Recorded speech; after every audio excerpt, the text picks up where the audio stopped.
অনেক দিন ধরেই ভাবছিলাম যে বালুরঘাট যাব, তো যেমন ভাবা তেমন কাজ। চলো আমার একটা ফেভারিট জায়গা তোমাদের দেখাই। হ্যালো গাইস, আজকে যাব বালুরঘাটের সেরা চায়ের দোকানে চা খেতে। তো চলো।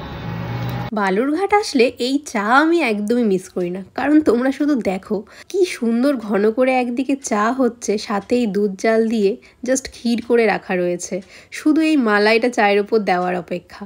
আর এটা মালাই টোস্ট। ঠান্ডা কাল হোক বা গরমকাল, চা ছাড়া কিন্তু আমার কোনো টাইমেই চলে না। নিয়েছি দুটো গরম গরম মালাই চা। চায়ে চুমুক দিতেই মালাইয়ের যে দারুণ টেস্ট রয়েছে সেটা কিন্তু বুঝতে আর বাকি নেই, সত্যি সেরাই। আর চা নিয়ে চলে এসেছিলাম বালুরঘাট সিটি সেন্টার। তোমরা হয়তো জায়গাটা চিনো, এখানে বসে চা খাওয়া বা আড্ডা দেওয়ার মজাটাই আলাদা। হ্যাঁ বন্ধুরা, চাও চিয়ার্স করেই খেতে হয়। যাই হোক, মজা করছিলাম এত সুন্দর একটা জায়গায় বসে, আর হাতে যদি থাকে মালাই চা, আড্ডাটাও কিন্তু জমে ক্ষীর হয়ে যায়। আমি তো বলবো চা প্রেমীরা একবার এখানকার চা ট্রাই করো, জাস্ট প্রেমে পড়ে যাবে। তো দেখা হচ্ছে নেক্সট ভিডিওতে। টাটা।